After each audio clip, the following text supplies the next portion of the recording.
So welcome you all to this fit problem solving session. Can you just give a brief thumbs up if you can hear my screen and see my screen and hear my voice?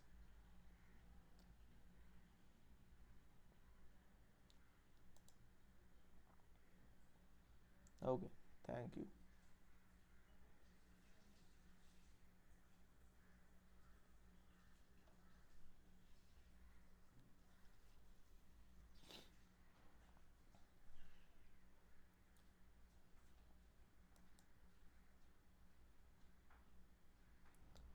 So we'll wait for another minute or so that others can join and then we will start.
Okay, so let us begin. So week 5, the questions we are going to discuss are mostly about, first we'll see comparison between the modulation scheme we have discussed till now, like ordinary amplitude modulation, then comes your DSBSC, then we pointed out the problems with DSBSC, moved to SSB, but then SSB is theoretically fine, but implementation wise is quite difficult, which we have seen in the earlier session. Maybe we'll discuss on this topic more. And then we have seen VSB, but the main emphasis is going to be on two concepts. Those are mainly complex pre-envelope, it's number one, and second is complex envelope. We'll see in details how these uh, concepts helps us in signal analysis. So let us move to our first question. So it's regarding the modulation scheme we have discussed till now, which one have the highest bandwidth efficiency. So let us see one by one. First, let us consider a signal MT whose spectrum is given as follows.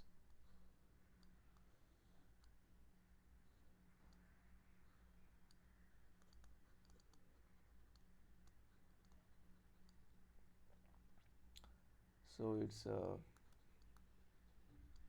baseband bandwidth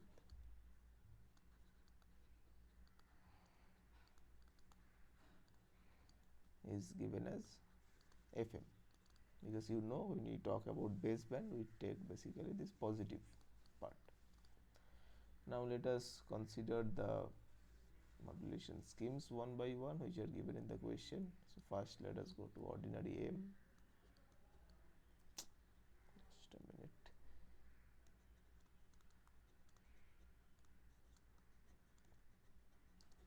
So ordinary M, we have seen what is the expression for that, the standard one. It's AC times 1 plus Ka mt cos 2 pi fct. And if I plan to have its spectrum, it's going to look like this. So basically from base band it has moved to pass band, that is the first part, centered around Fc. This is Fc plus Fm, this is Fc minus Fm.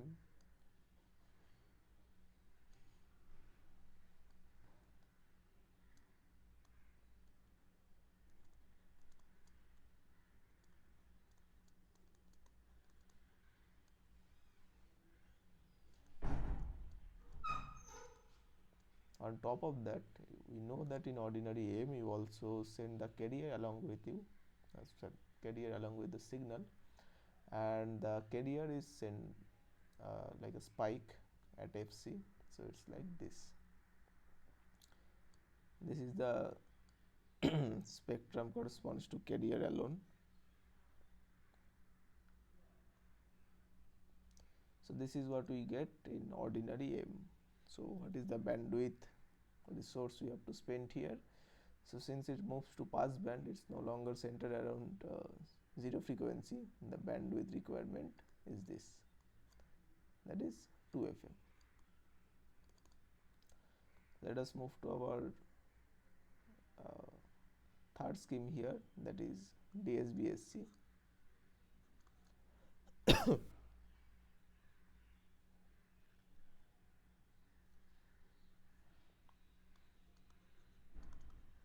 DSBSC, here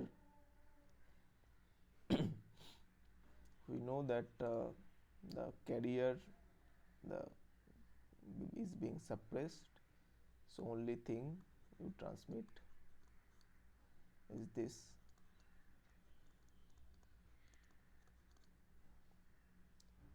If I plan to draw the spectrum,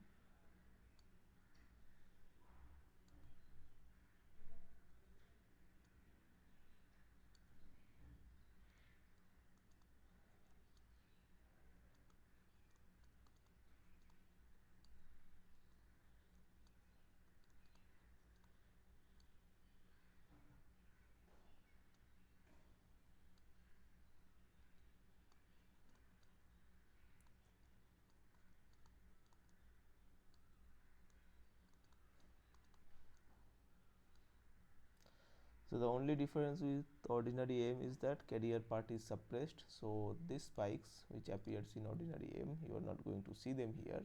But if I talk about the bandwidth requirement, there is really no change. Here also you need a bandwidth of 2fm.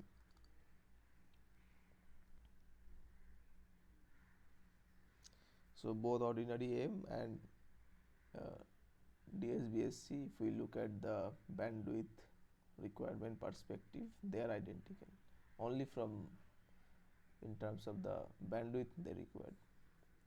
So let us move to our second option here, that is single sideband modulation. And for this, let us consider upper sideband. So we have seen in the course what is the expression of upper sideband. In time domain, it's mt cos 2 pi fct minus m hat t sin 2 pi fct, where this one m hat here is the Hilbert transform. We have discussed this extensively in last session, and how its spectrum is going to look like. So basically here you need not transmit because you can see if we look from the perspective of the baseband signal, the negative and the positive part are identical. So when it moves to passband, we basically end up transmitting this side and this side also. But since they kind of transmit same information, one of the part is redundant. So when I talk about single sideband modulation for upper sideband, we plan to transmit this spectrum only.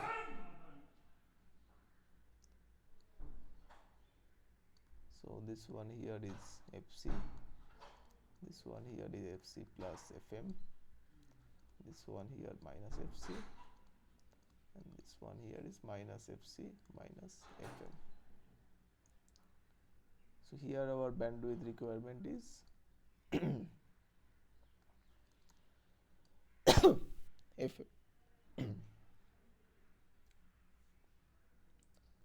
But even if single sideband is a nice thing that exists in practice, the issue with this one is, let us see. So when we looked at the SSB signal generation, we have seen that first we have generated DSBSC,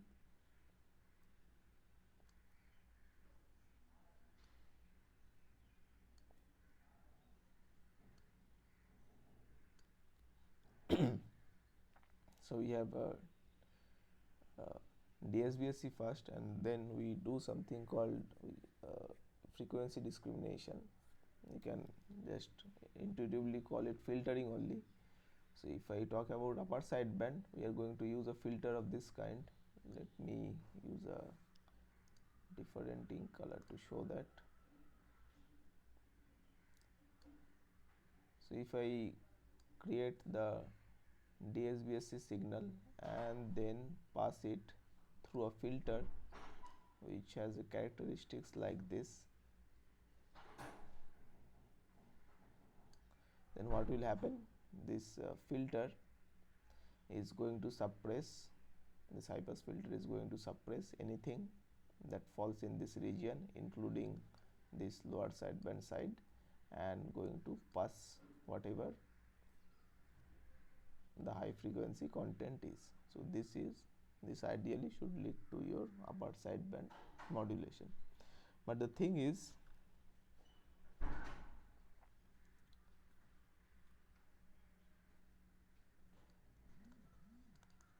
this is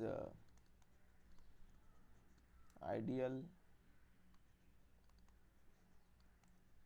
high pass filter with unrealistically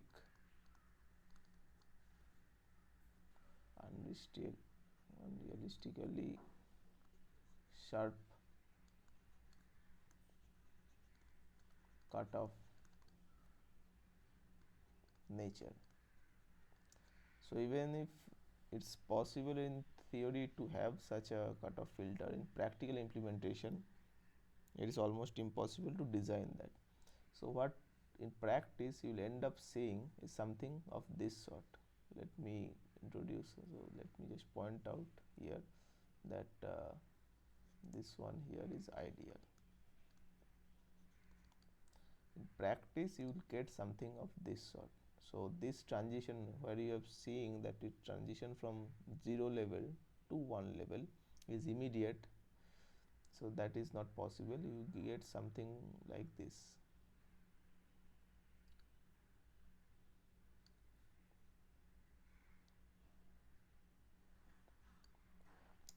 So it's a gradual transition you observe. This is a practical filter.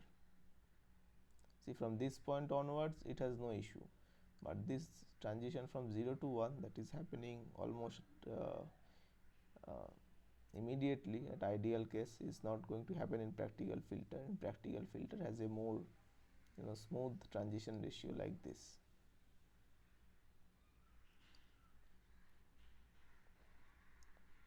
But the issue is, the moment you have a smooth transition ratio like this, you see that this part is now also included in the spectrum you are going to get out of this practical high pass filter. So earlier the ideal scenario is excluding the entire lower sideband, but now the practical high pass filter, because of this imperfect uh, transfer characteristics, is going to let this part of lower sideband pass. And so what is your spectrum you are going to get? Let us see that.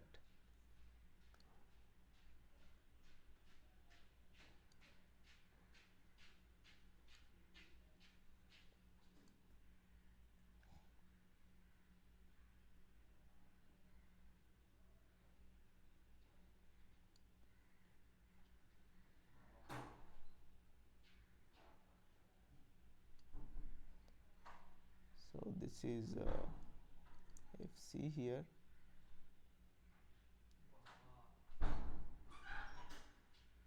This is also FC.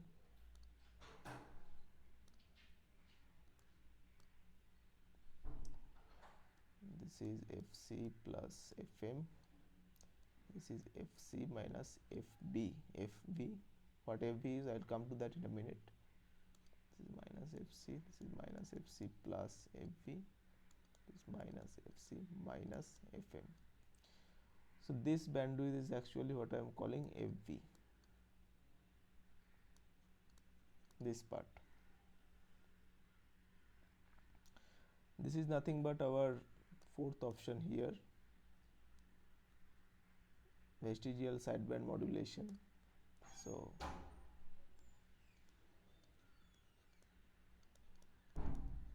vestigial sideband modulation, and this part is known as,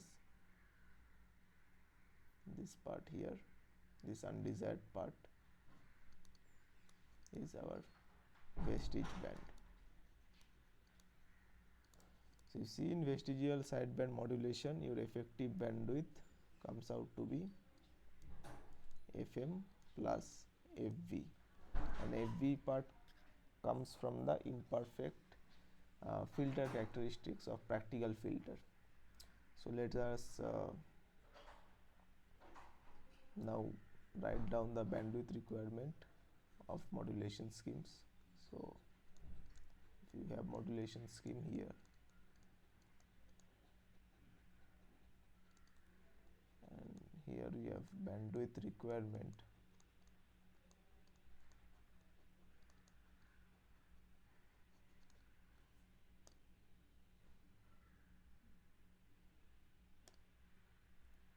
So what we have seen that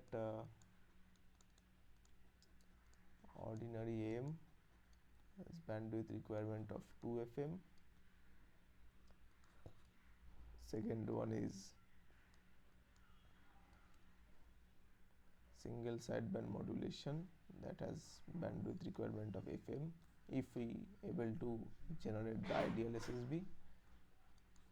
Third one is double sideband suppressed carrier, which has the bandwidth requirement of FM. And fourth one is your vestigial sideband modulation, which has a bandwidth requirement of FM plus FV. So what we are seeing here, out of all these 4 modulation scheme, your single sideband modulation have the lowest bandwidth requirement.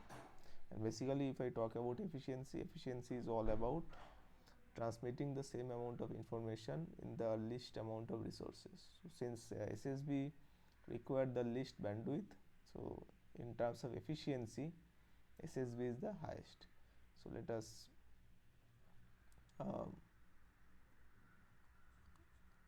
just point this out in terms of efficiency improving from right to left. First comes your SSB, then comes vestigial sideband modulation, which is here, by the way, okay, I forgot to mention that your FV here is less than FM. So essentially For vestigial sideband, the bandwidth efficiency is greater than DSB-SC and ordinary AM. DSB-SC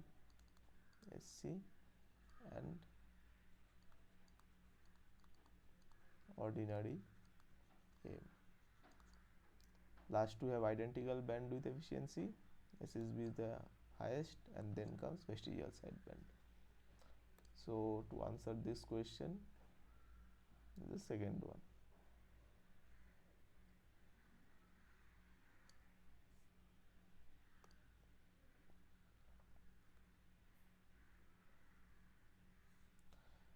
Now let us move to our next question. Now here comes the concept of complex pre-envelope. So before moving into the maths part, we will see how we can visualize it in terms of spectrum. So that's quite easy to understand and remember also. So we have our passband signal. So let us write it down what we have.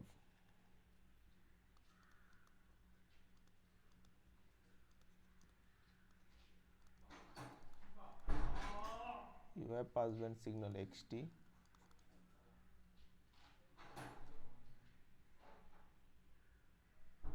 and we have the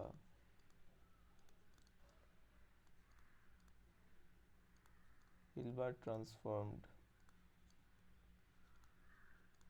version of passband signal x hat t. Now we are supposed to find the complex pre-envelope of that. So let us first move in terms of spectrum. So if I talk about the spectrum of the passband signal, it is going to be like this.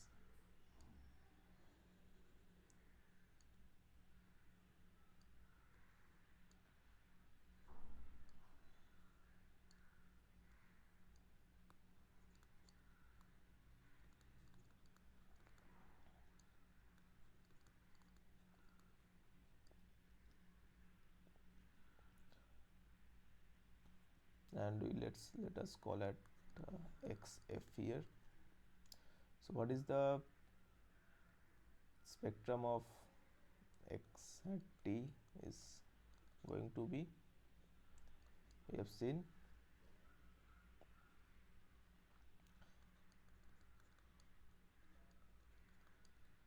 it is minus j sin f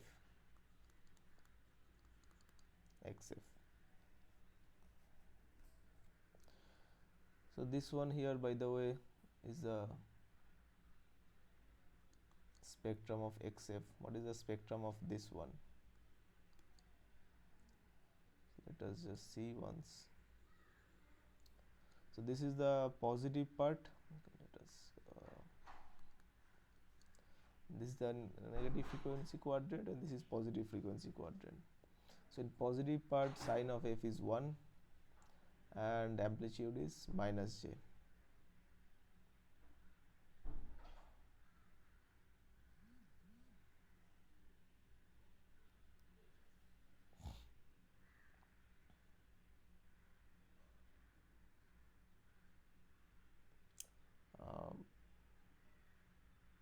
Okay.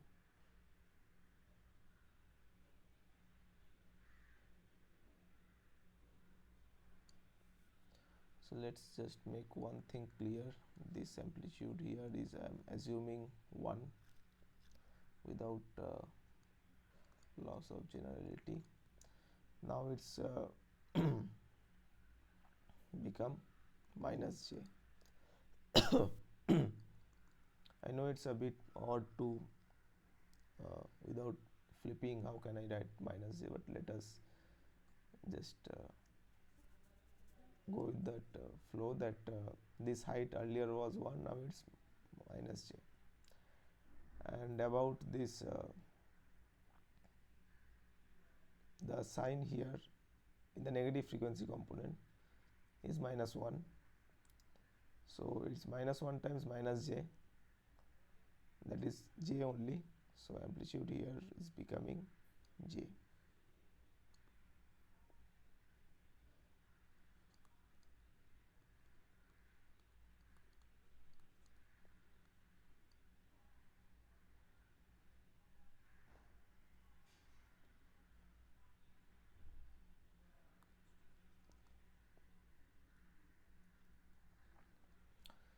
Now we have seen the property of complex pre-envelope. So what property does it have?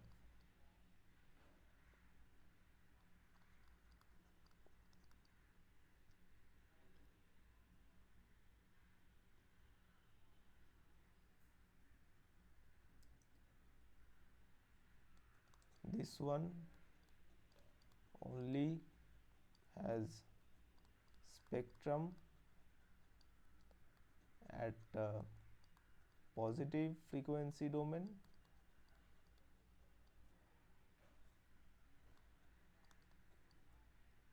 and no spectrum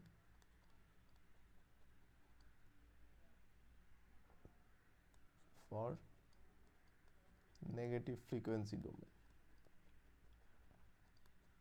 So we have 4 combination here. Let us try the first out, that is xt minus j x bar t. So subtraction and addition in time domain and frequency domain are same only. So we have already the spectrum of xt and x at t. We can just try this out. So xt is unchanged. The spectrum of x at t is multiplied by minus j. So let us consider for first case, for this one, what are the heights going to be? You multiply with minus j here, that is minus j square, that is 1 on negative frequency domain, and at positive frequency domain you have already minus j, you have minus j, so that is j square, that is minus 1 at positive frequency. Now you can see what is going to end up if you sum them. Negative frequency will be add up because both amplitude has 1, both amplitude has 1, and positive domain it has 1, now it has minus 1. So this xt minus jxt is going to its spectrum is in negative frequency domain. But we know that complex pre-envelope has spectrum in positive frequency domain only. So this is just the opposite. So this is not complex pre-envelope.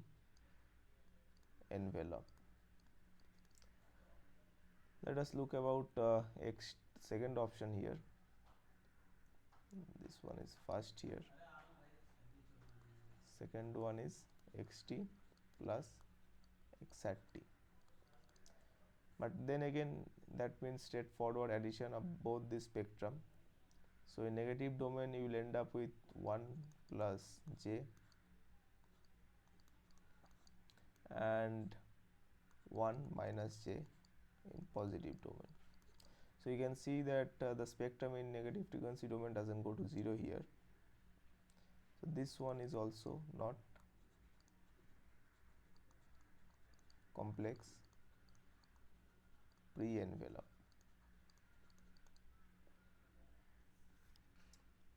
Let us introduce another slide here to check the third option, which is xt minus x at t. So here what we are going to have here,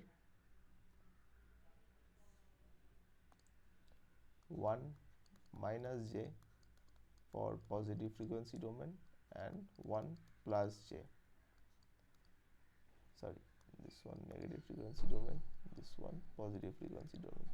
Still this one is not 0, therefore this is not complex pre-envelope. What about the fourth one, xt plus j x at t? So what are we going to have in negative frequency domain? We have from xt amplitude is 1, then comes multiplication of with j with the spectrum of x at t. X at t already have j in negative domain, so it's 1 plus j square in negative frequency domain. Similarly, it has minus j in positive frequency domain, so it's going to be 1 minus j square for positive frequency domain, and that results into j square is nothing but minus 1. So this one comes out to be 0 at negative frequency domain, and this one is minus j square is minus of minus 1, that is 1. So essentially you have 2 times positive frequency domain. So if I move from passband xt to this fourth option xt plus jx hat t, what is happening here? Spectrum in positive frequency domain get boosted. Why I say boosted? It was earlier 1, now it's 2, and spectrum in negative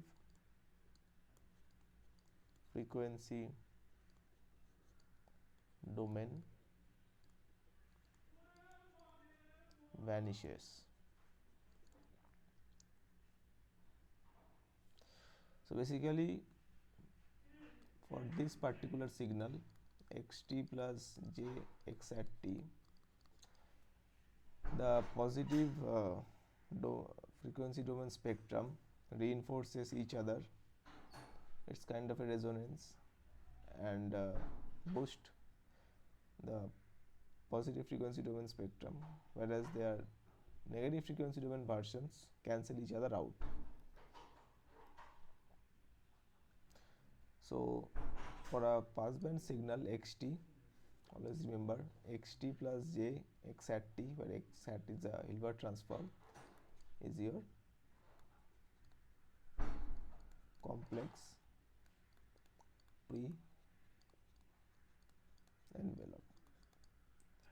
If it's not entirely clear from this discussion, we have questions later where we actually going to see the relation between the passband and complex pre-envelope and complex envelope, which is essentially the complex baseband equivalent. So hang on till then, you will have much better idea when we discuss all 3 of them together. So essentially the key takeaway here is, if your passband signal has both positive and negative frequency domain components, and the complex pre-envelope is strictly restricted to positive frequency domain, it doesn't have any spectrum in the negative frequency domain, and that's how you find that for a given passband xt plus j x bar t, x bar is the Hilbert transform version of xt, is the complex pre-envelope of this passband signal.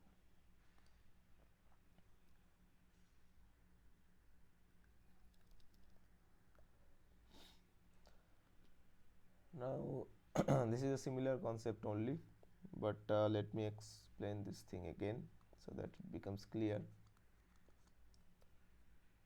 So as mentioned that xt is a, just a moment, okay.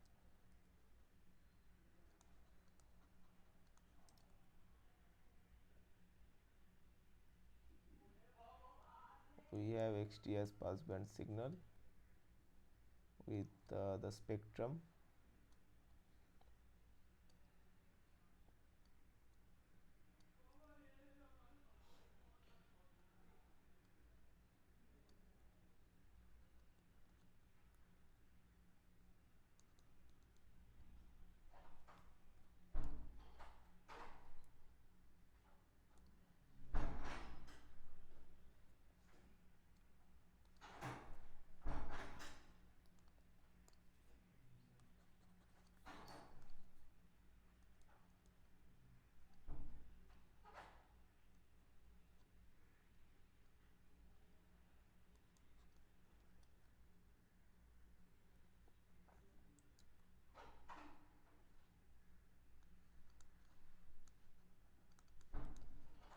then we take the Hilbert transform of xt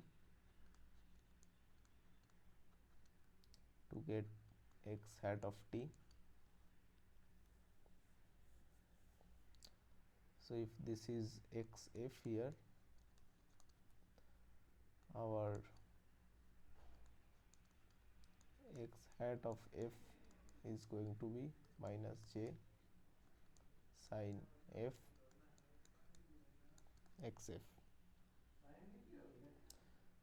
And we have already seen that complex pre-envelope expression is xt plus j x at t. So xt is frequency transform, you already know, it is xf, and for j x at t it's j times minus j sin f xf, that is minus j square sin f xf, or minus j square is nothing but 1, so sin f xf.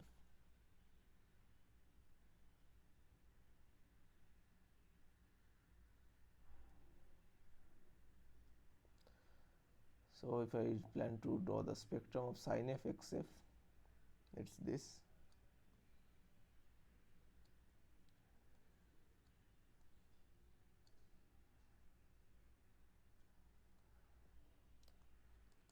Since this is the positive domain, sin f is 1, so everything remain unchanged. So it's like positive frequency domain, it's like replicated. The twist come in negative frequency domain when sin f takes value minus 1. So essentially this spectrum here gets flipped. This amplitude here is 1, this amplitude here become minus 1, minus fc.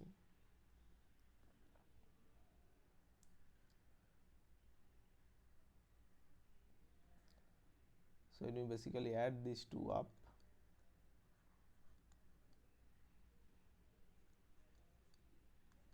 sin f xf, that is xf times 1 plus sin f. And if I plan to draw this spectrum here, the positive domain component adds up with a scaling factor by 2, and the negative frequency domain, since it's amplitude 1 and minus 1, so it's basically the exact negative version of this. When we add them up, they basically cancel out. So in negative domain you get nothing.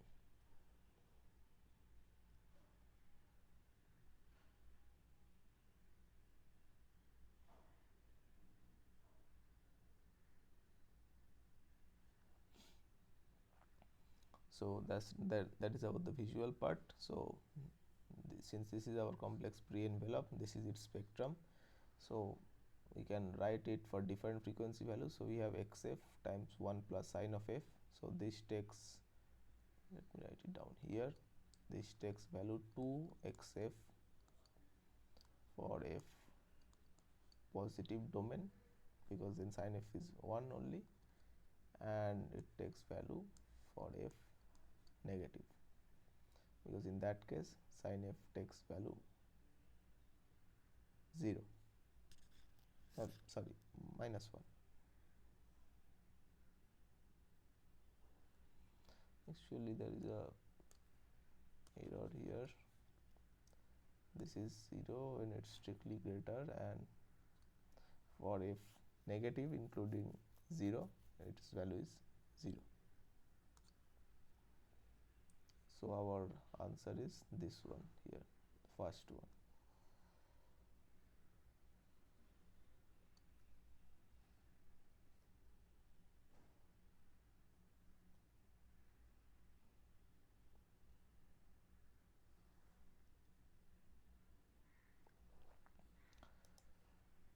Now we are again facing another modulation scheme, that is the quadrature carrier multiplexing. Basically you are asked how many signals are being transmitted parallel over the same channel. So we can see from the name itself, it's kind of pretty much clear how many signals are being transmitted, but let me just reinforce the concept by writing the maths part again, so it's easier to remember what's happening. So the QCM signal, if I denote it by ST, it is given as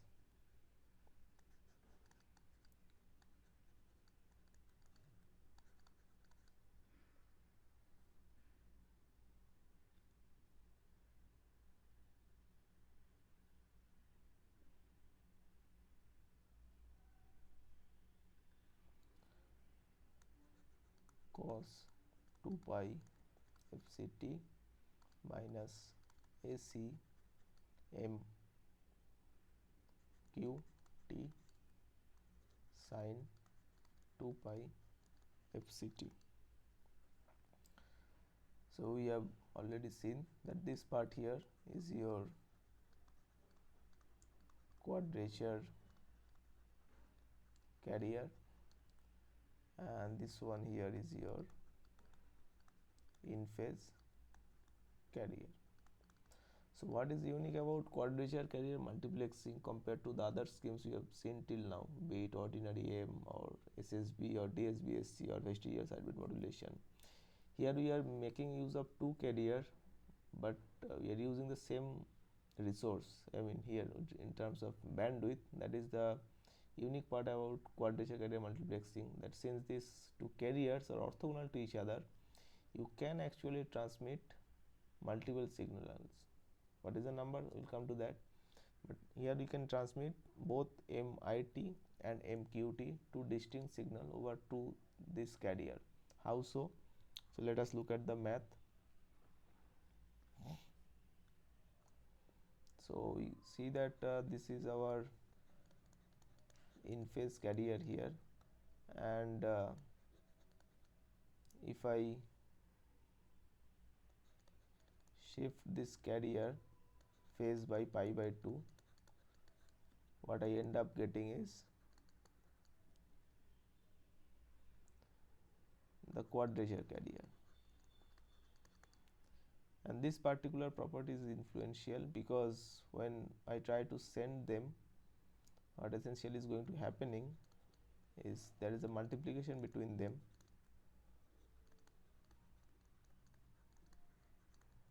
and it turns out from trigonometry we know it is going to be sine 4 pi fct, and this is a spectra centered around 2fc. If I pass this through a low pass filter, it is going to end up 0. So essentially these two are not interfering with each other. So basically our QCM or quadrature carrier multiplexing allows us to transmit message signal MI here over the in phase carrier cos 2 pi fct and MQT over the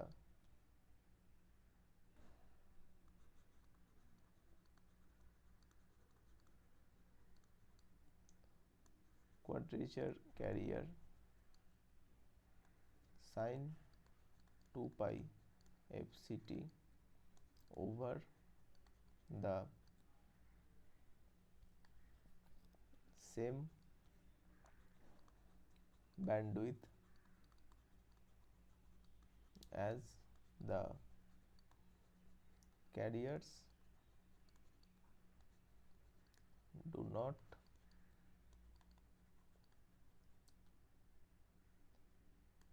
interfere with each other.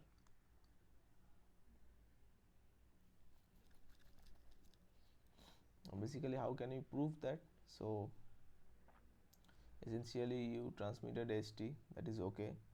Now it's going to, now the messages need to be demodulated at the receiver end, right? So what we are going to do, if I plan to recover, let me introduce another slide here.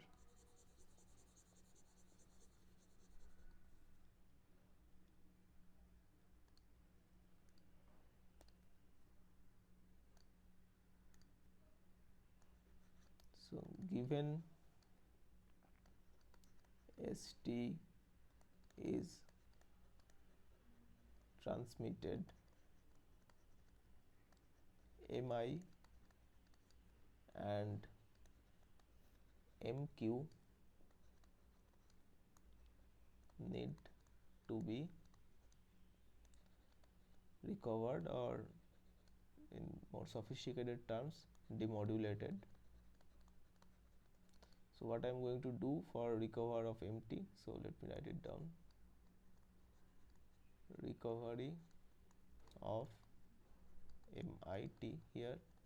Since I have transmitted MIT over the in-phase carrier, what I am going to do at the receiver end, I am going to multiply ST with the in-phase carrier, given I have achieved the synchronization, cos 2 pi FCT, and pass it through a low pass filter.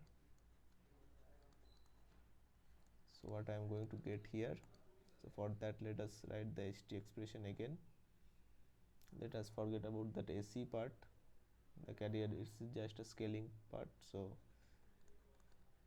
MC cos 2 pi FCT minus MQ sin 2 pi FCT, that is what being transmitted, and we are multiplying it with cos 2 pi FCT. So for the first term I get MT cos square 2 pi FCT minus MQ sin 2 pi FCT cos 2 pi FCT. Now first term if we look at, it can be written as 1 plus cos 4 pi FCT by 2 minus MQ sin 4 pi FCT over 2. Now there are two parts here to focus at. First one is this part here, MI times 1 over 2, that is the baseband part, that basically what you need to be required. This is the desired part, the MT which you need to recover. The second part is of course high frequency component centered around FC, but the true uniqueness of QCM comes from this part here. So had it been some other carrier which are not these two specifically, you will see that you are going to have influence of MQ in the demodulation of MI. But because for this particular design of carrier, because this particular design of in-phase and quadrature carrier, what you are going to see that this one here is also centered around some high frequency component 2FC. So essentially that means in the baseband they have no influence, or in the other way, other way to say is that for this particular choice of carrier, we see that there is not going to be any influence of this interference that is from MQ in the baseband where the MI is present. So what I am going to, if I pass this whole thing through low pass filter, I can get basically MI over 2, right? So basically there is no interference from MQ, so there is no distortion caused by MQ. And why is it so? Because these two carrier are orthogonal to each other in the baseband domain. Their interference is at some high frequency stage. So that is the uniqueness of quadrature carrier multiplexing, and that is going to happen for only this choice of carriers, not for others. So this is how you can get back your in phase signal undistorted. Similarly, if I want to design recovery of MQT, what I am going to do, now the architecture remains same, but instead of cos 2 pi fct, now I will multiply with sin 2 pi fct. Mi cos 2 pi fct minus mq sin 2 pi fct into sin 2 pi fct. So this is mi over 2. I am doing a little step jump here. Sin 4 pi fct minus mq sin square 2 pi fct.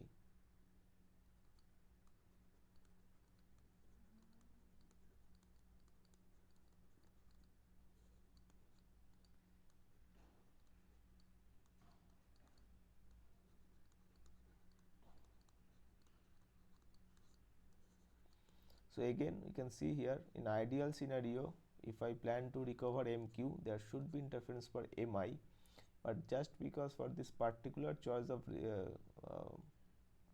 carriers, there is no influence of this interference in the baseband. So if I pass it through low pass filter, I will get only MQ over 2. There will be no influence from this MI, because this MI induced interference is in some high frequency region. So that's the beauty of quadrature carrier multiplexing. You can get back MQ and MI as long as your synchronization is achieved, because your carriers over which you transmit two distinct signals are orthogonal to each other in the baseband domain.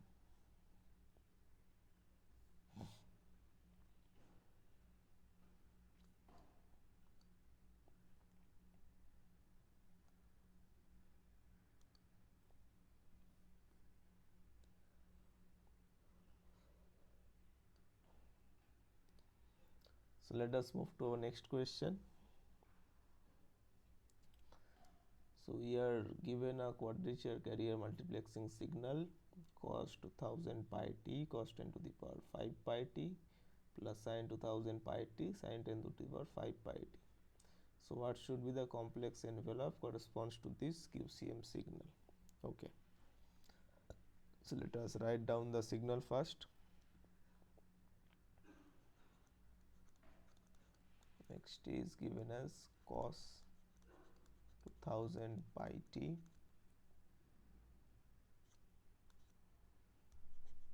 cos 10 to the power 5, just a moment,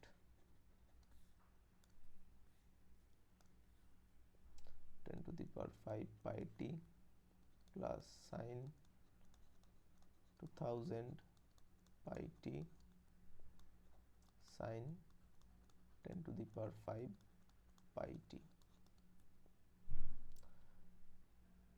So important, so we can easily figure out which is the carrier here and which is the message frequency by the seeing the huge difference between them. So of course this is going to be the carrier.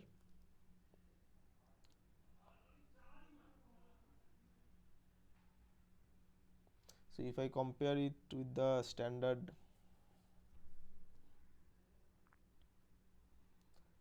what is that QCM signal expression,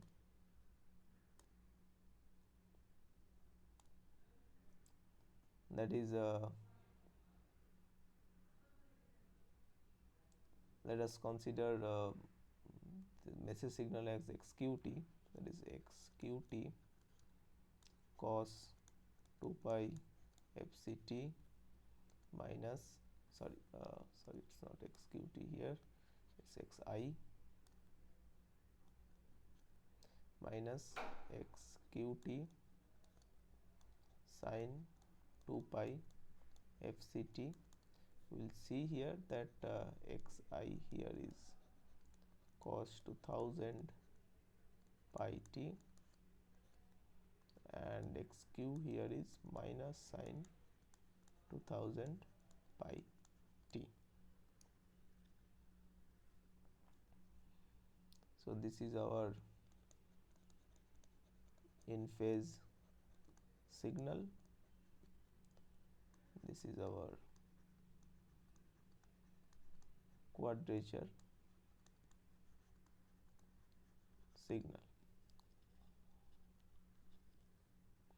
Now remember, we have already seen in the QCM discussion that these two are, by the way, baseband signals.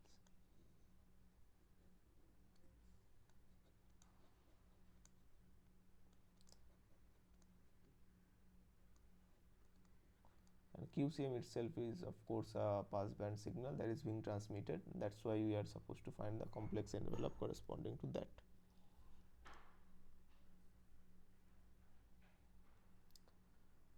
So this one, if I want to write in terms of complex sinusoid, how it's going to be: xit cos 2 pi fct is written by e to the power minus j 2 pi fct plus e to the power j 2 pi fct over 2 minus xq t e to the power minus j 2 pi fct minus e to the power j 2 pi fct over 2j.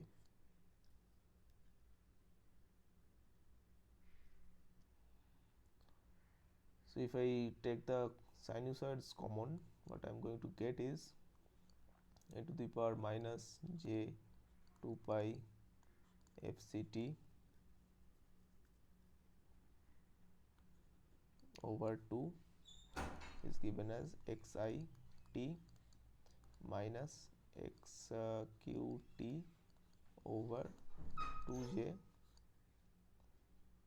plus e to the power j 2 pi fct over 2 xit plus xqt over 2j. Now I don't want j in the denominator, so how I can write this one here? You can see minus 1, I can replace it with j square, so that makes it, sorry, it should not be 2j here, 2 is already taken common, so it should be j only, both of them.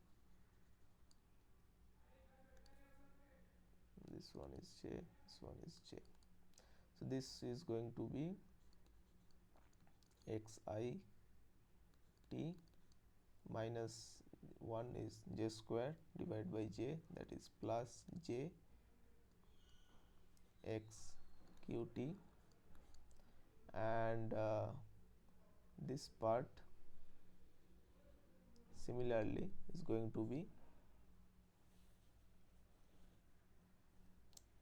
xit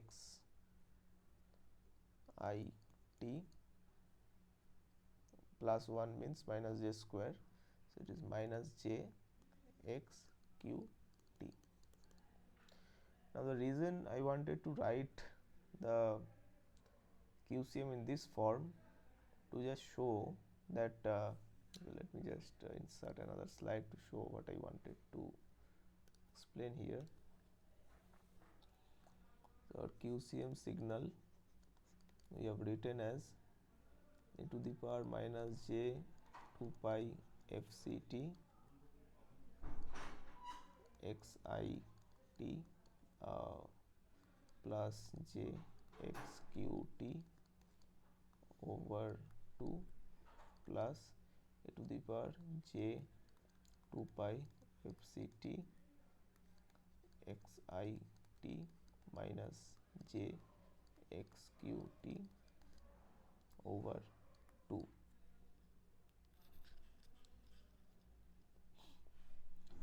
So this one here, what this corresponds to, if you remember, this is corresponds to positive frequency domain, right? Just a moment.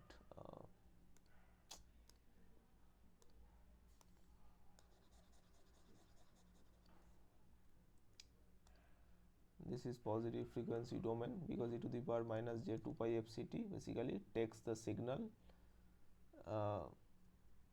to a center frequency fc. I mean the shift is towards the right, so it's in the positive domain. Similarly, this one here, it takes whatever signal is multiplied with it towards the left.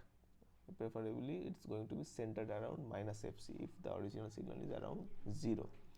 So that is okay. Instead of saying positive frequency domain, it's a positive frequency shift, I should say. And this one is negative frequency shift.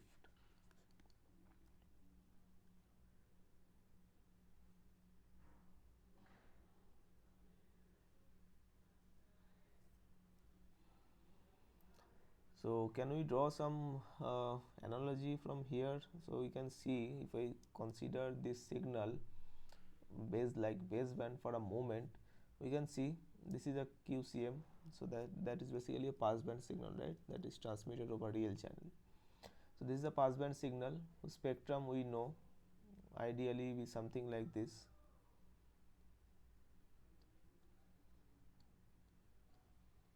I'm not saying this shape is going to hold for this particular, but I am just drawing a generic passband signal. One component around fc, another component around minus fc. So this is the baseband part which is getting shifted to this, because when I multiply this with e to the power minus j 2 pi fct, it will be only shifted towards the right or centered around fc. When I multiply with this, it would be shifted to negative domain.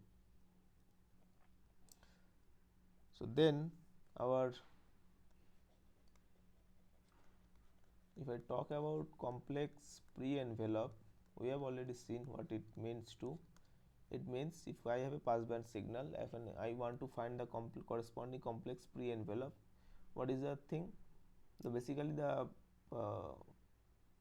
positive frequencies, like the spectrum in the positive frequency domain gets boosted up by a factor of 2 when you move from passband to its complex pre-envelope representation. The positive spectrum is boosted by 2 and the negative spectrum vanishes. So this one corresponds to the positive spectrum, right? I mean the baseband corresponds to positive spectrum. So let me write it down here. Complex pre-envelope is 2 times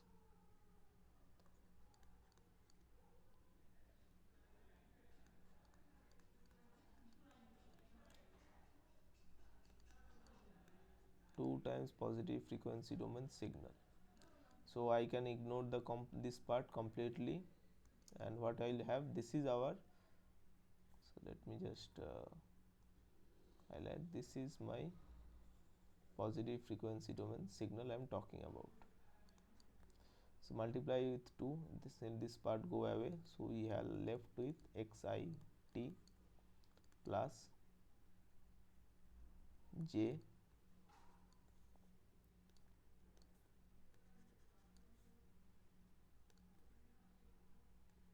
xqt to the power minus j 2 pi fct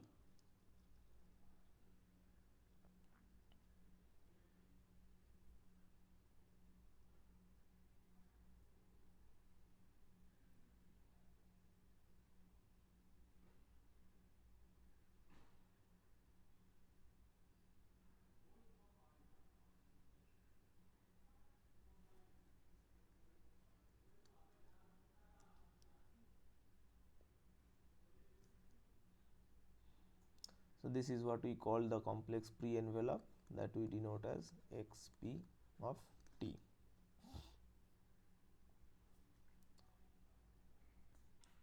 Which is basically the complex pre-envelope of QCM signal xt.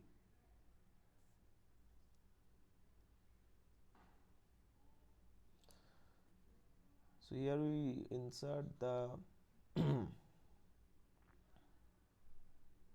idea of complex envelope also.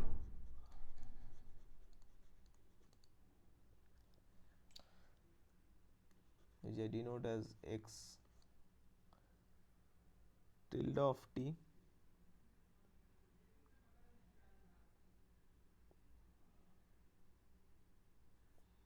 Okay, let me just I think I am doing something wrong here. So xit cos 2 pi fct, okay, that's fine.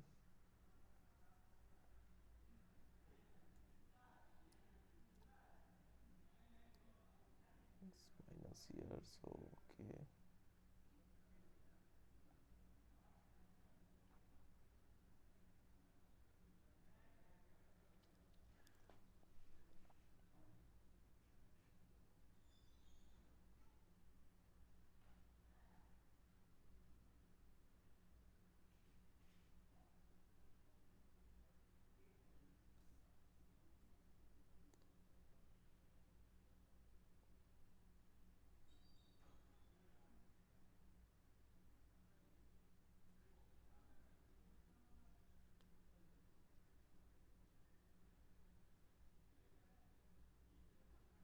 Okay, no, I think it's just fine only.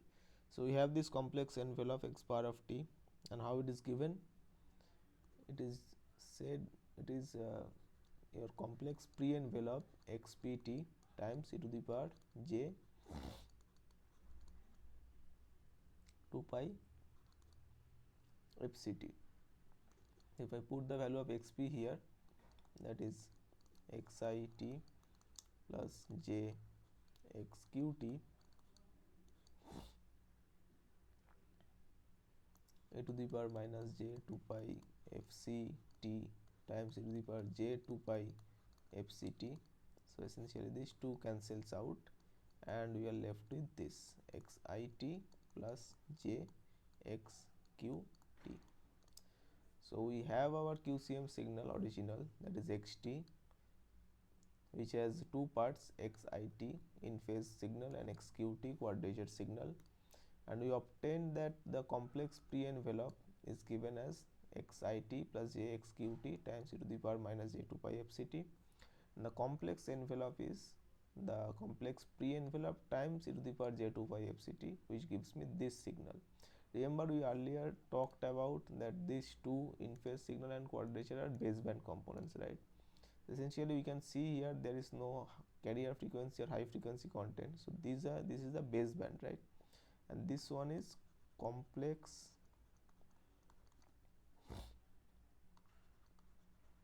baseband equivalent of the QCM signal xt.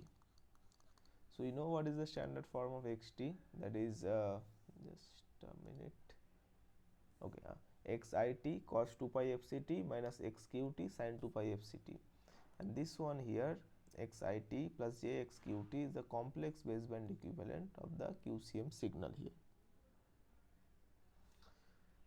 So once we have discussed the passband signal, its complex envelope, pre-envelope and complex envelope version, let us move to our question here. We are given those values fct and message signal. We are supposed to find the complex envelope. So let us find it.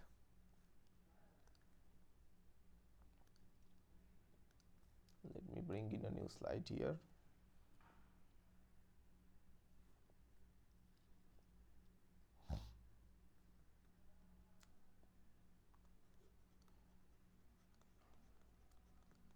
complex envelope x tilde of t.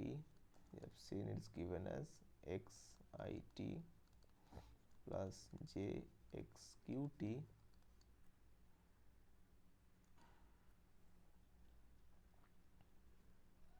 so our xi I have seen that cos 2000 pi t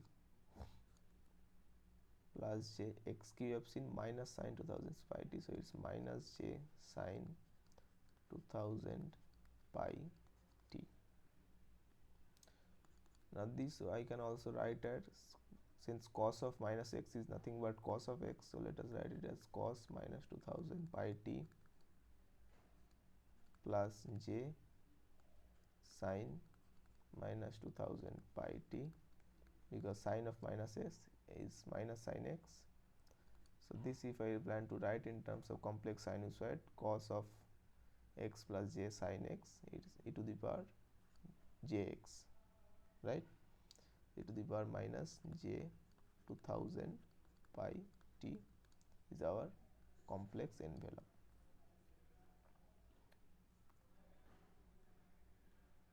So let us see which one is the matching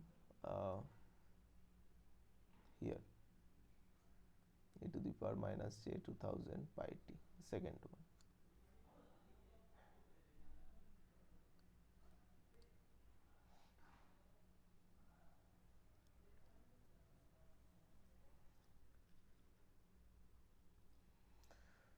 Now we are given this quadrature carrier multiplexing signal as follows, and we are supposed to find the complex envelope corresponds to that. I'll just reiterate the point again. Let us write the QCM signal x QCM t xit cos 2 pi fct minus xqt sin 2 pi fct.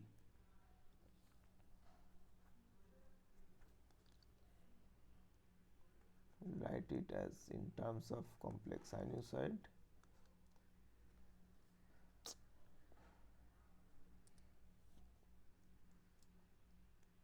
E to the power minus j 2 pi fct plus e to the power j 2 pi fct over 2 minus xqt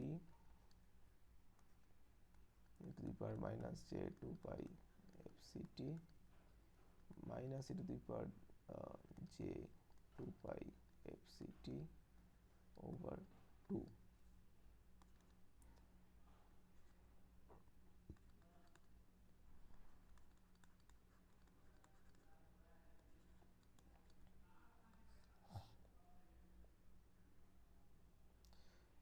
I'm not going to repeat, I'm doing a bit of step jump here.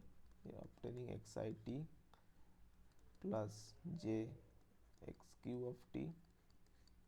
We have done the detailed calculation earlier, so you can refer to that.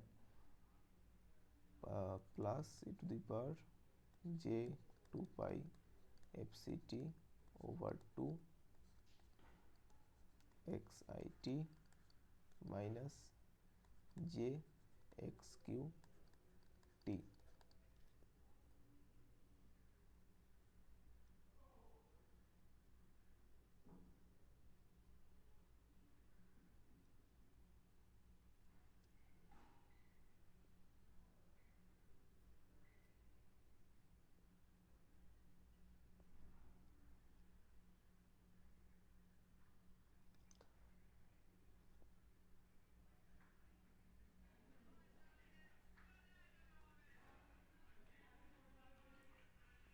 Just a minute. To the power j 2 pi fct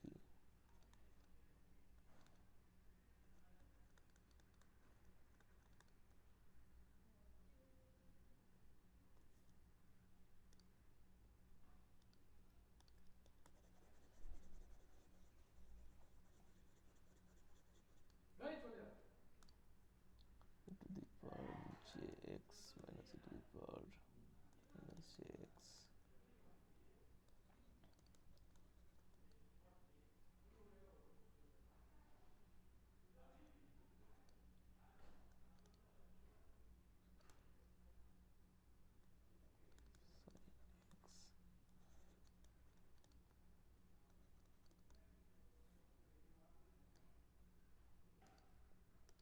Okay, I have done some calculation error here, the earlier question, so let me just fix that.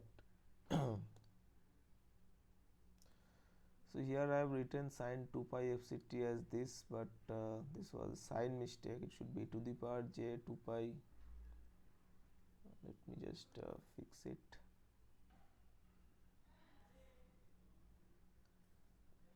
E to the power j 2 pi fct minus e to the power minus j 2 pi fct. So this one here going to be e to the power, which is plus here, and this is going to be minus here.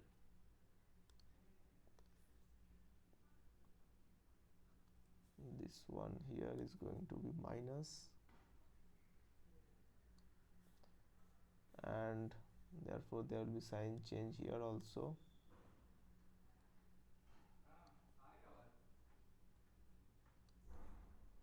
This is going to be minus, and this one is going to be plus. So in the next one,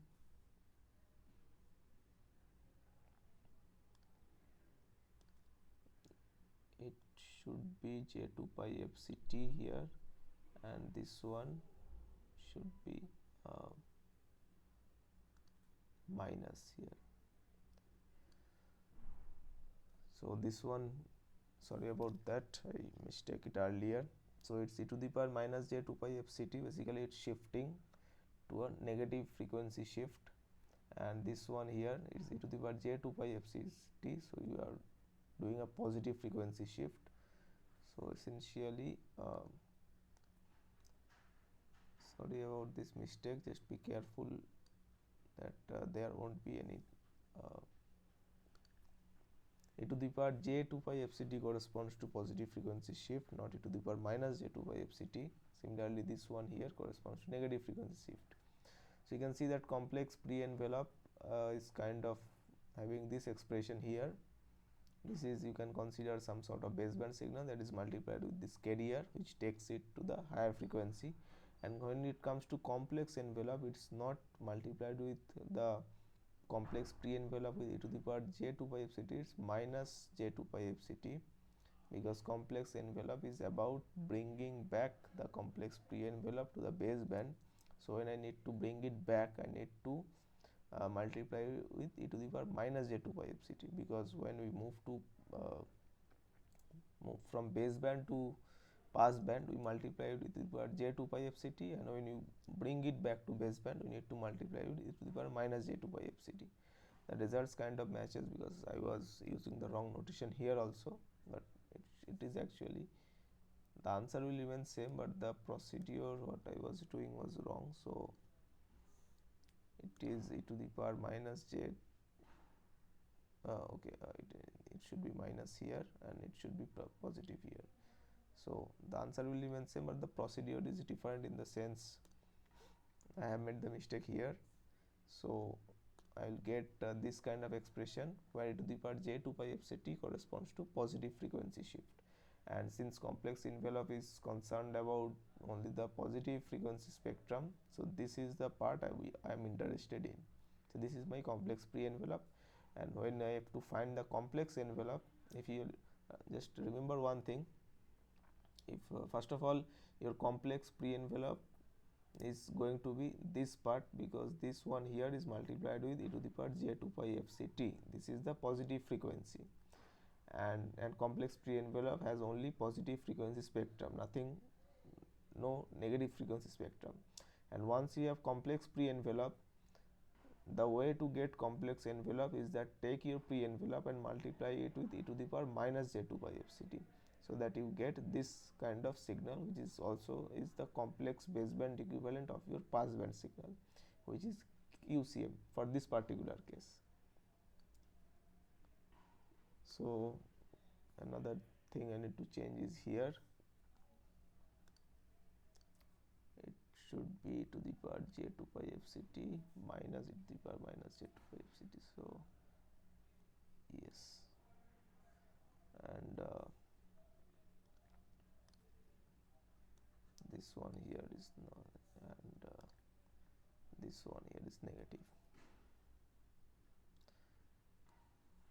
So this one here is positive frequency domain spectrum. So this is my complex pre-envelope, and if I plan to get the complex envelope, let me denote it as x p q cm t.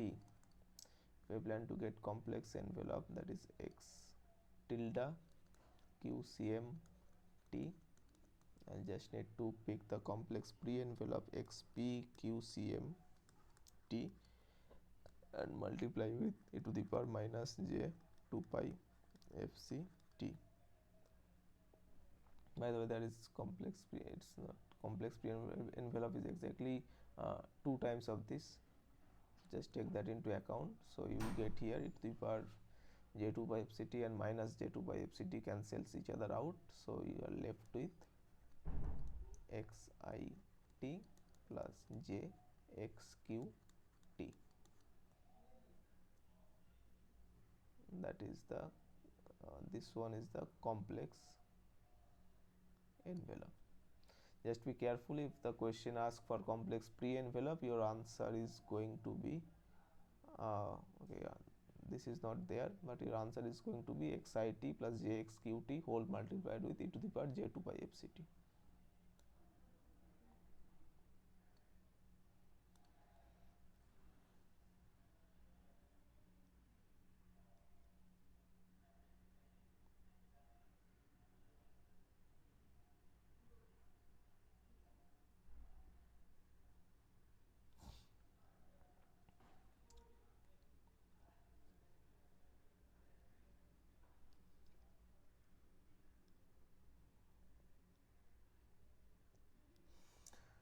Now let us consider a message signal cos 300 pi t.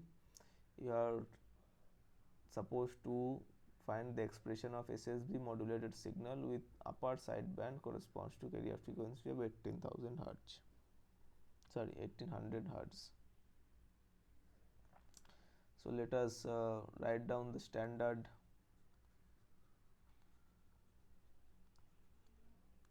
U upper sideband modulated signal expression that we have seen from the course.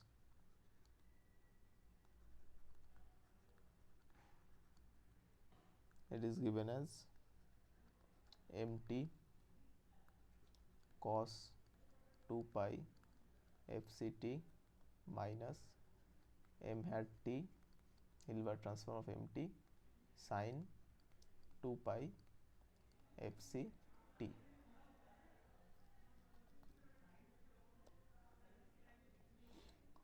So the message signal mt here, message signal mt is given as cos 300 pi t. We can write it as e to the, in terms of complex sinusoid, e to the power minus j 300 pi t plus e to the power j 300 pi t whole sorry, it's already 2 is taken common, so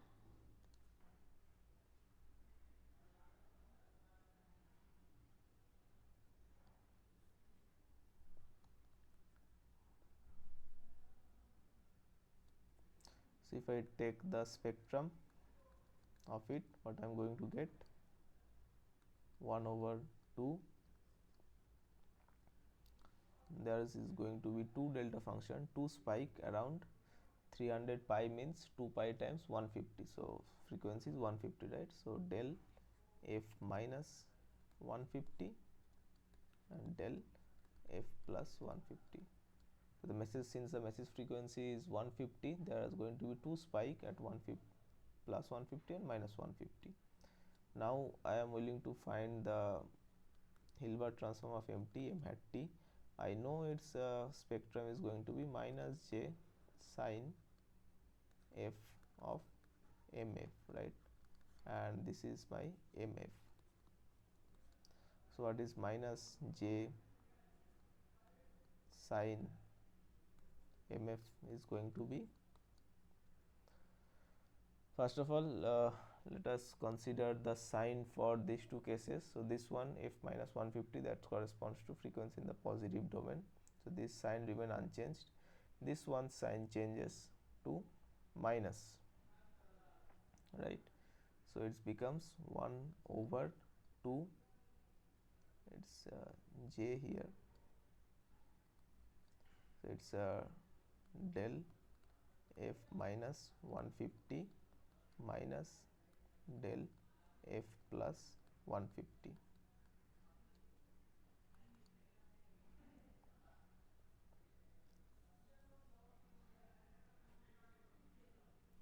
And what else I need to do? Okay, you can take it, it's like, let us make it del f plus 150 minus del f minus 150. So we'll have a minus 1. So minus 1 is minus j square. Sorry, the minus 1 is j square.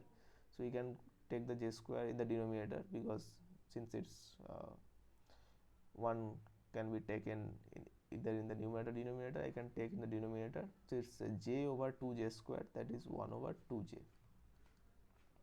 And remember whose Fourier, like whose spectrum is this? 1 over 2j del f plus 150. So if I, let us take the inverse ft. So let me write down, okay, let us not write down one state. So it's going to be, inverse ft is going to be 1 over 2, since it's positive, so it's e to the power j 300 pi t minus e to the power minus j 300 pi t, and this is nothing but sine 300 pi t. So we have given our standard USB modulated signal expression. I'll just put these values of mt and m hat t. So let us see a new slide. So our USB signal is mt cos 2 pi fct minus m hat t sine 2 pi fct, it's cos 300 pi t cos fc we are given as 1800, so that makes it cos 3600 pi t. m at t we have already seen, it's sine 300 pi t, so sine 300 pi t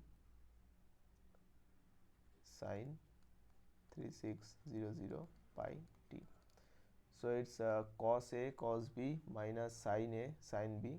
So that is the formula of cos of a plus b, that is cos 300 plus 3600 pi t, that is cos 3900 pi t. So this cos 3900 pi t is the SSB modulated signal with USB.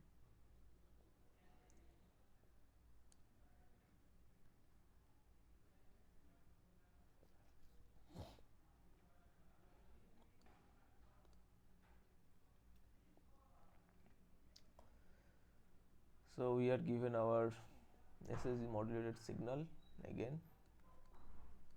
what we have find earlier, that is mt cos 2 pi fct minus m hat t sin 2 pi fct. Now we are supposed to find the Fourier transform, so let us write this in terms of complex sinusoid first, that is mt times mt over 2 e to the power minus j 2 pi fct plus e to the power j 2 pi fct minus m hat t over 2 e to the power j 2 pi fct minus e to the power minus j 2 pi fct. So if I assume that mt has a spectrum, sorry, yes, it's spectrum only, but not capital X.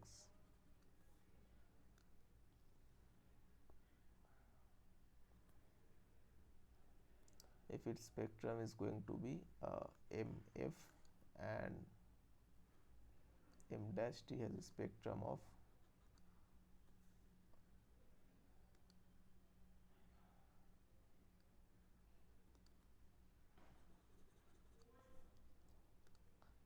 m hat t has a spectrum of m hat f. So if I take this Fourier transform, what I will get is m f over 2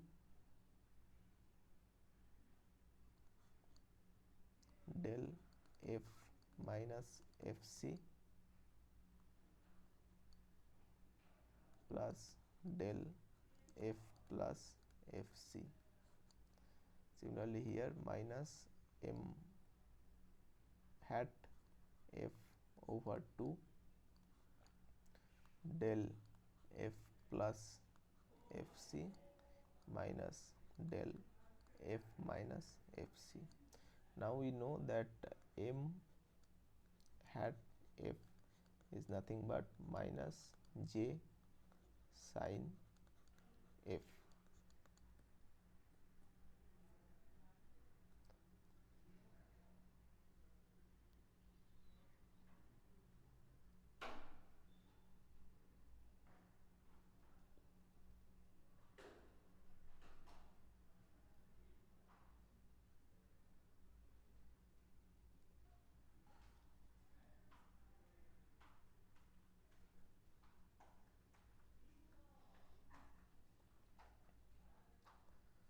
So if I replace this value here, what I am going to get is mf over 2 del f minus fc plus del f plus fc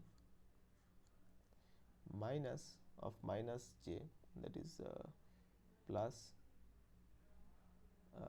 j m f sin f over 2 divided by okay,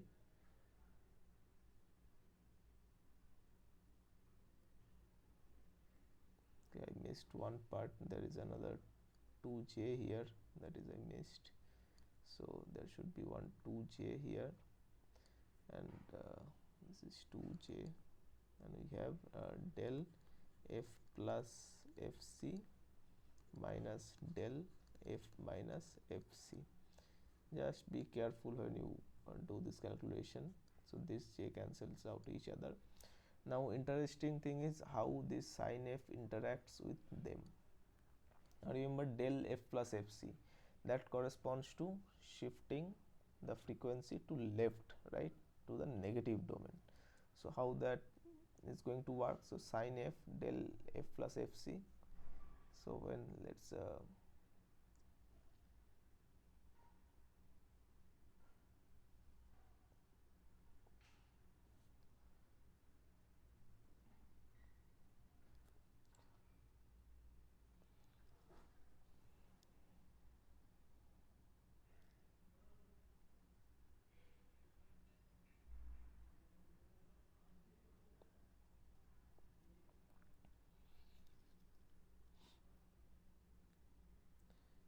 just a moment.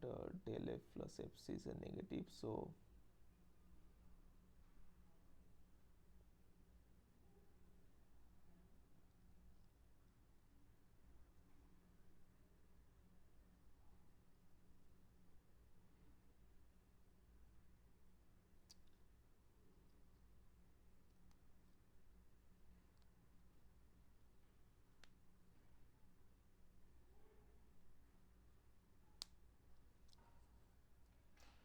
this sin f is going to change sign of this. So what we are going to see here, this okay, let me write it down first, that sin f del f plus fc is going to be minus del f plus fc, and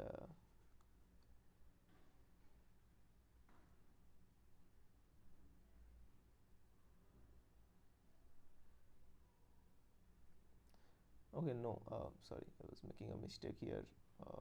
Sorry about that. I cannot directly do this because it's actually mf is also multiplied. So what will happen to both of them. So I should write this mf sin f times delta f plus fc.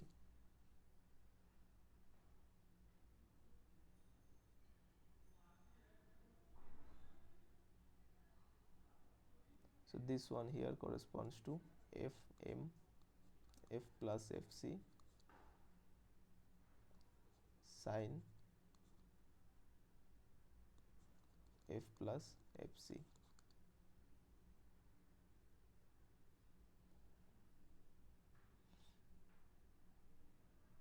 And what about the other part is mf sin f del f minus fc is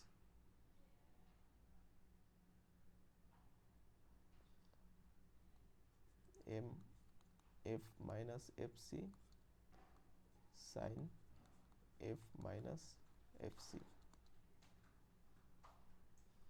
Sorry, it should not be minus here.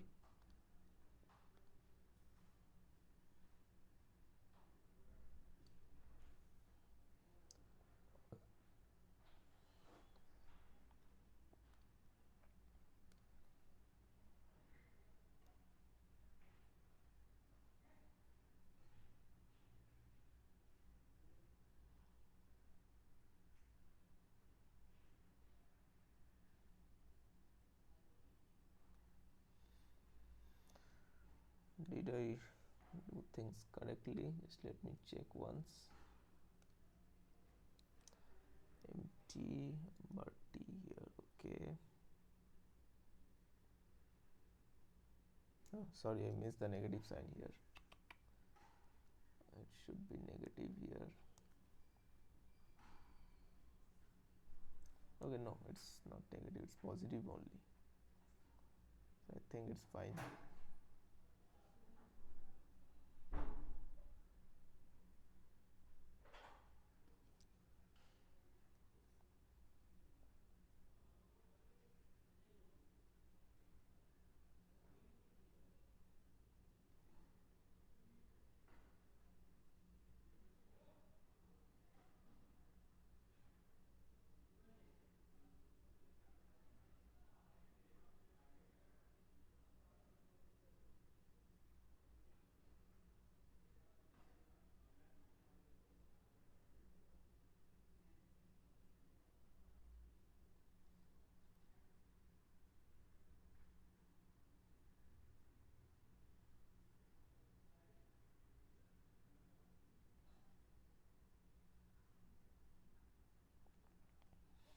So let us just once evaluate these terms.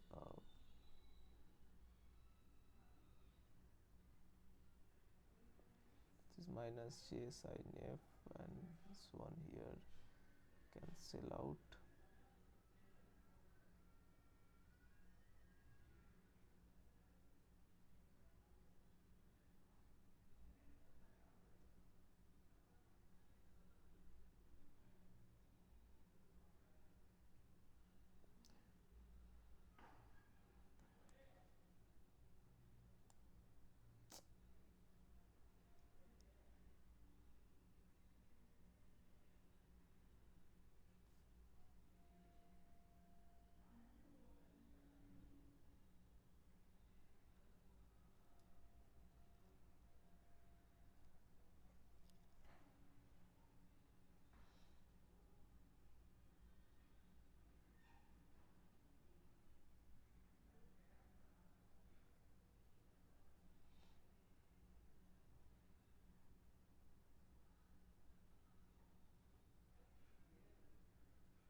me just check one thing.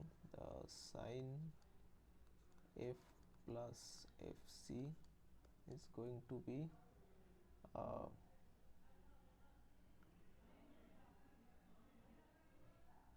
1 for f uh, greater than minus fc. That means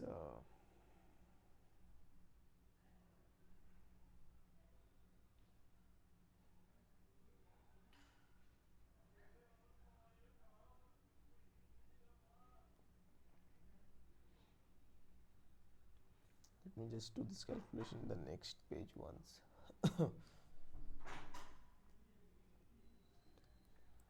So we have mf sine f uh, del what is that, del f plus fc, f plus fc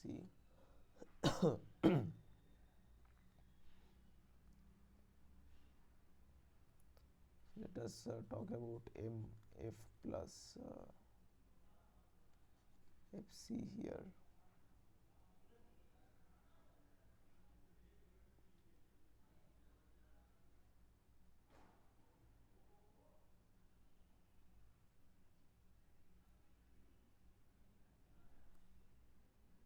I think it should be fine only, so let us write it down. uh,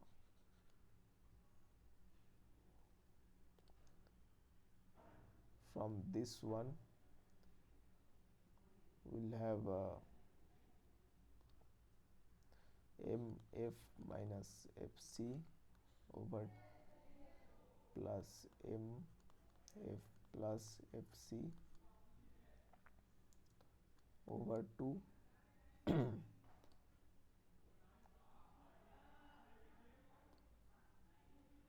plus m f minus fc sine f minus fc plus m f plus fc sine f plus fc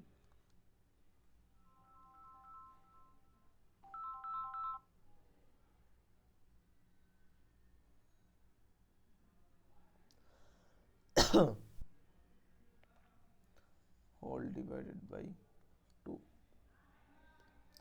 It should be f minus fc should be minus here, so just put it here. Okay, so this will lead to m f minus fc over 2 1 minus sine f minus fc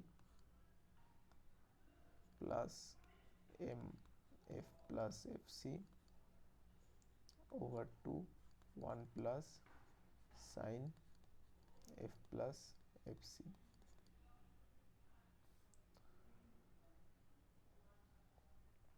I'm a bit skeptical about this answer, so let me just come back to it later. Let me solve the other question which is left. So we are given our signal, message signal xt as sine 5000 pi t, and we have seen that what is my complex pre-envelope is going to be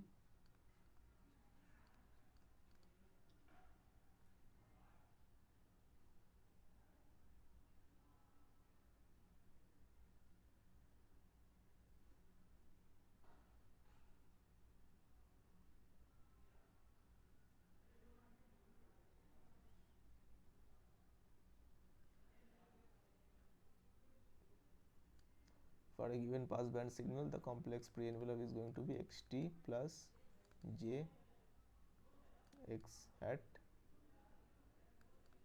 t, where this is the Hilbert transformed version. So sine 5000 pi t will have a Hilbert transform version as minus cos 5000 pi t. You can see that by, let's say, we know that sin x is can be written as 1 over 2j e to the power jx minus e to the power minus jx, right? And if I take the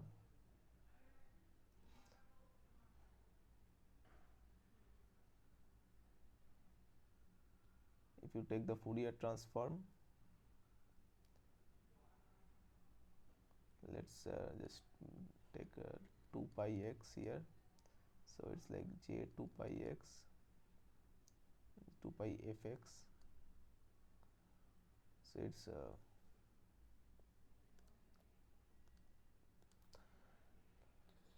me do it fresh.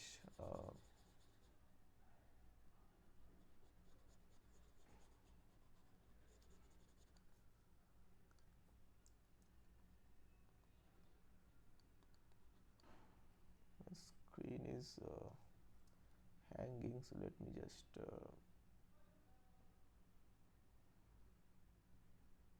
it's okay, sine 2 pi fx, it's going to be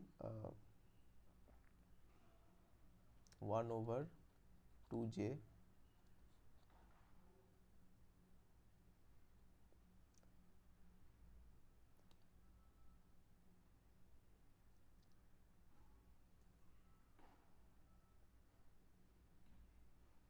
I'll just turn off my video for a moment because my screen otherwise is hanging, so it would help. Okay, so 1 over 2j e to the power j 2 pi fx minus e to the power minus j 2 pi fx, right? So 1 over 2j, if I take the Fourier transform, what I will get is this del f plus fc. Let us make fc here to separate it from standard frequency variable, minus del f minus fc. You know the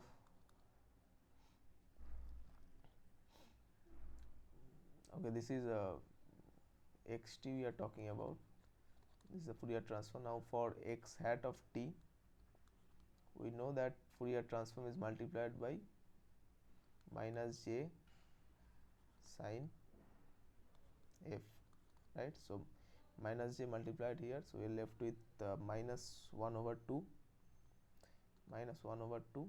sine of f when multiplied with this was is a negative shift, so it is minus del f plus fc, and this one is positive shift, so this will remain as it is, minus del f plus fc. So essentially if you take minus minus, it will become plus 1 over 2 sorry, it will become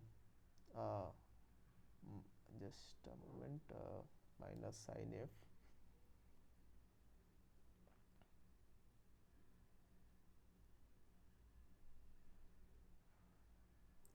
so it will become 1 over 2 del f plus fc plus del f minus fc.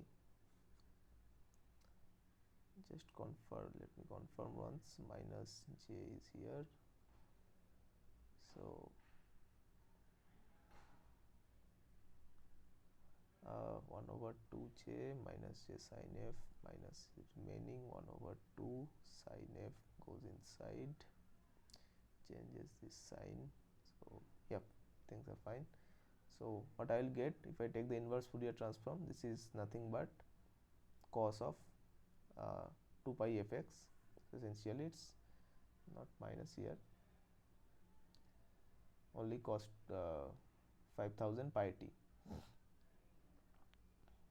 So if I try to find the complex pre-envelope, what I should do, it should be sine 5000 pi t plus j cos 5000 pi t.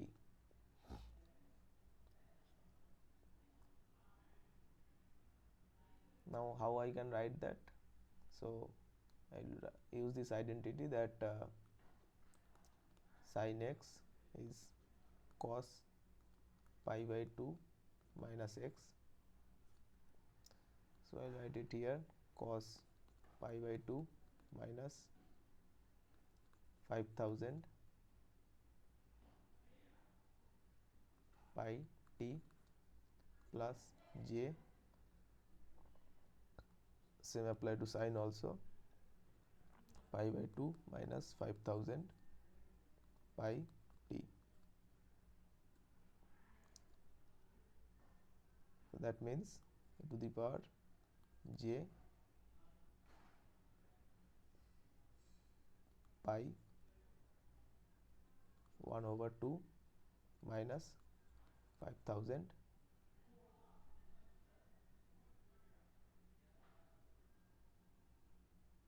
t, right? But the answers are not exactly matching, so where did I go wrong? 1 over 2j to the power j2 pi fx. Okay,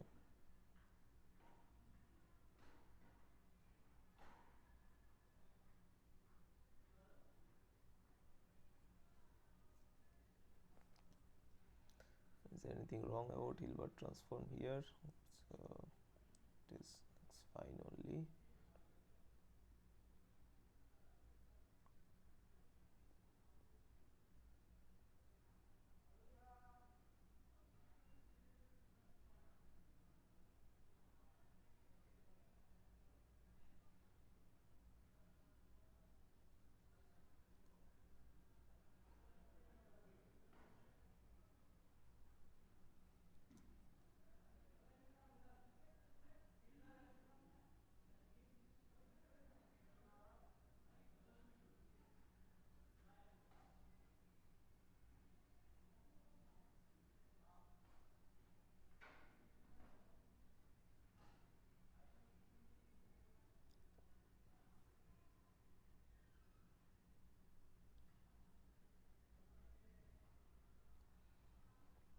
Minus j sin f.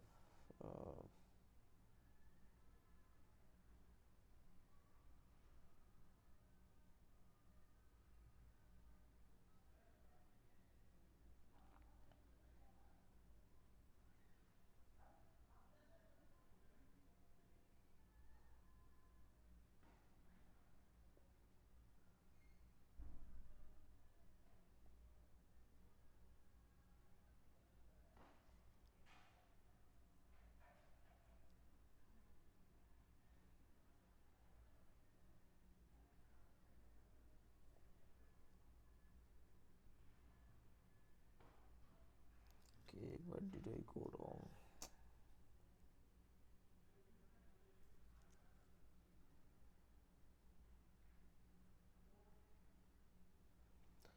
Okay, I'll do one thing. I'll check the answer for this question and the previous one, and in the PDF I'll upload, I will mark the correct answer in there. Seems for this one is not matching whatever I have done. I'm not sure that the options are not correct or I did something wrong. So I'll just check it and upload in the PDF.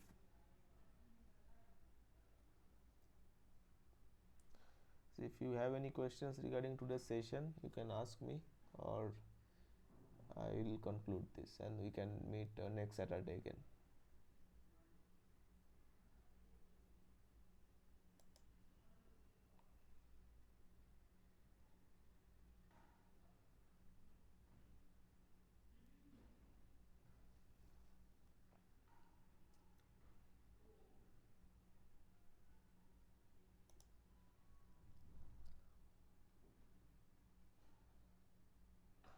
Okay, thank you everyone for being here. If we have no questions, then we can conclude this session. I'll just upload the correct answers in the PDF I have uploaded. Please check it. Please check the PDF I upload. Okay. Thank you. Thank you. Thank you. Good night.